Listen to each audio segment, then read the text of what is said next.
Hey, this is Mike Swans here. Let me ask you a question. What if the Federal Reserve rate hikes don't stop inflation? Now, a lot of people have gotten fooled, I guess. They fooled themselves um, during this recent market rally into believing that the Federal Reserve was going to stop raising rates. They're going to pivot because the stock market fell over 20%. The S&P fell over 20%.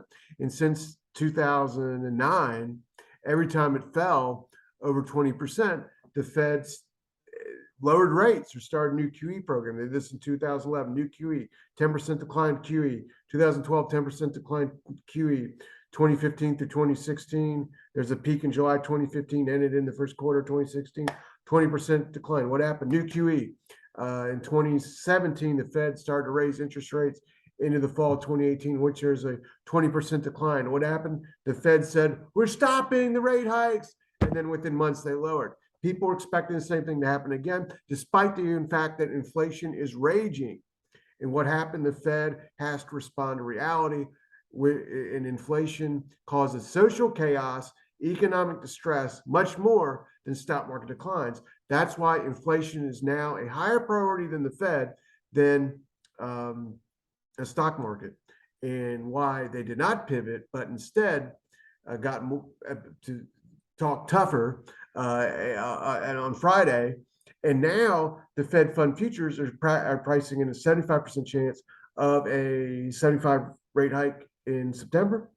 And now are looking at rates going up to 4.25 next year, likely four, but 4.25.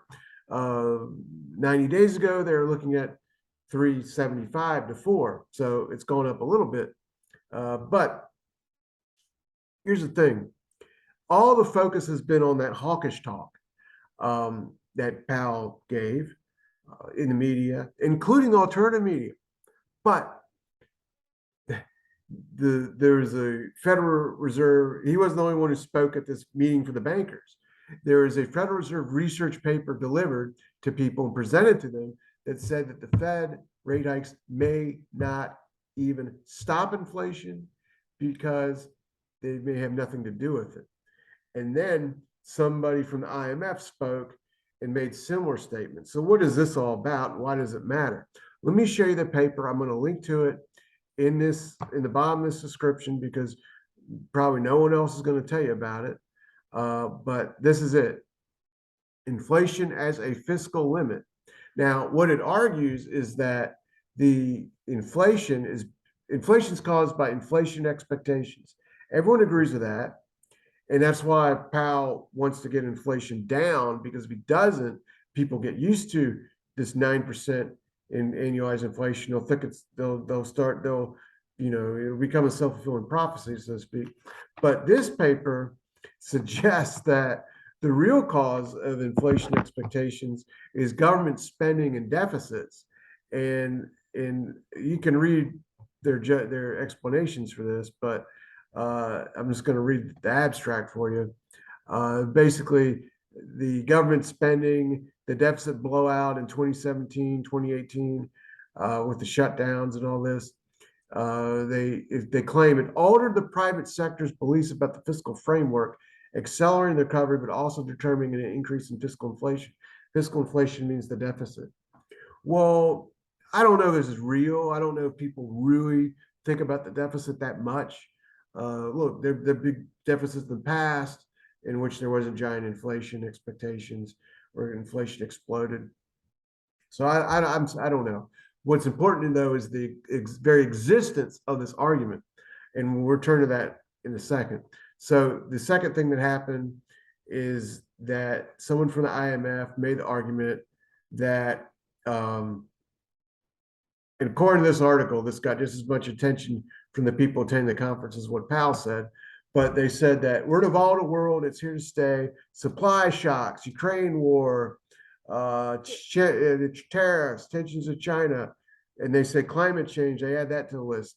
But various factors are creating inflation, and the Fed has no control over them. So interest rate hikes have little to do with stopping them. That doesn't mean the Fed should stop raising hikes, but that's an argument they're being made. So what does this matter?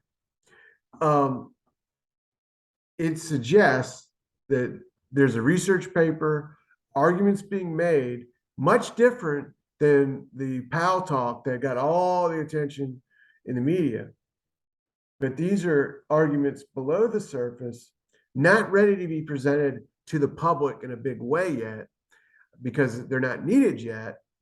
But if they are needed, they can be deployed. When could they be needed? Well, I believe the bond market that says interest rates are going to a roughly 4% next year. The Fed fund futures market is saying real estate prices are going to decline 14% and likely bottom out in the fourth quarter next year. That suggests a recession will end next year in the fourth quarter. If you listen to the interview I did of Ike Iosif last week, he told me, and he's right, that stock market bear markets, and we're in one, typically end 3 months before the recessionary trough. That means next summer, at the earliest. So that's where we're at. And rates going up, and but you get a recession, you get interest rates at 4% towards the end of next year, or sometime in the second half, then the Fed's going to want to pause. They're going to need arguments to justify pausing. Well, we all hope inflation goes down. Historically, inflation doesn't go away till the Fed fund rate gets above the inflation rate. And because it started the year at 0, basically, to get to above 9, I mean, was it going to even happen on this hiking cycle? Probably not. We can only hope inflation does go down. But what if it doesn't? The Fed still, at some point, will likely need to stop raising rates. Doesn't mean they're going to cut. This idea of let's pivot and cut, that's hope. That's nonsense. That's just what people experienced in the past. Hope it happens again. We're in a whole different world. And the idea of the volatility, that was what they were saying. This is a whole different world. We're not in the 2010s anymore. That's gone. This inflation may be endemic. They're telling that to the bankers that attended Jackson Hole. Now, the stock market bulls don't want to think about that. Kathy Wood comes out and talks about technobabble and Teslas that are going to, and this is going to make inflation go away and make everything more efficient. It's nonsense. Nonsense. But the arguments are here. If these arguments are deployed, though, that will provide a big boost to the price of gold, precious metals, could even make inflation pick up again. We don't want the arguments deployed. We hope they don't have to be. But it's something that could happen at some point in the second half of next year. And the stage was set last week at the meeting. We always got to think ahead in these markets. We're in a bear market. I think it could last into next year, probably into the summer next year, at the least. Hopefully that's when it ends. But what happens after that? We're not going to return to the 2010s.